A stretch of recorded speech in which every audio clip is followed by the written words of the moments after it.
Berbagai cara dilakukan masyarakat Bali untuk bersyukur kepada Sang Pencipta. Di Desa Perkaman Selat, Karangasem ya, warga menggelar tradisi unik bernama Ngusa Bedodol sebagai bentuk syukur atas hasil panen yang melimpah. Setiap 1 tahun sekali, tepatnya pada Sasi Kehulu, masyarakat Desa Pakraman Selat, Karangasem menggelar tradisi Ngusa Bedodol. Tradisi ini sebagai bentuk rasa syukur kepada Tuhan atas panen yang melimpah. Uniknya, jika sesajen yang diaturkan biasanya berupa buah atau canang, namun pada tradisi ini sesajen yang dipersembahkan yakni berupa dodol yang terbuat dari ketan. Masing-masing keluarga wajib membawa sesajen lengkap dengan dodolnya, kemudian dikumpulkan di areal pura.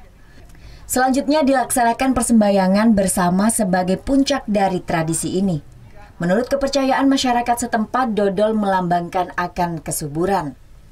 Makna kesuburan, di mana setelah dimohonkan kepada beliau agar kembali mendapatkan hasil-hasil yang makmur dari hasil pertanian itu, maka dipersembahkanlah sarana berupa dodol. Tradisi Ngusa Bedodol ini sudah berlangsung sejak lama dan saat ini masih terus dipertahankan. Masyarakat Desa Pakraman Selat percaya setelah diadakannya tradisi Ngusa Bedodol, maka ke depan hasil pertanian di wilayah mereka subur dan melimpah. Namun sebaliknya, jika tidak digelar, maka akan mengalami gagal panen. Tim Liputan melaporkan untuk NET.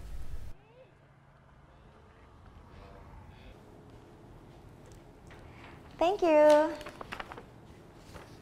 Udah selesai nonton beritanya? Jangan pergi dulu dong. Subscribe dulu dan nonton tayangan lainnya di sini.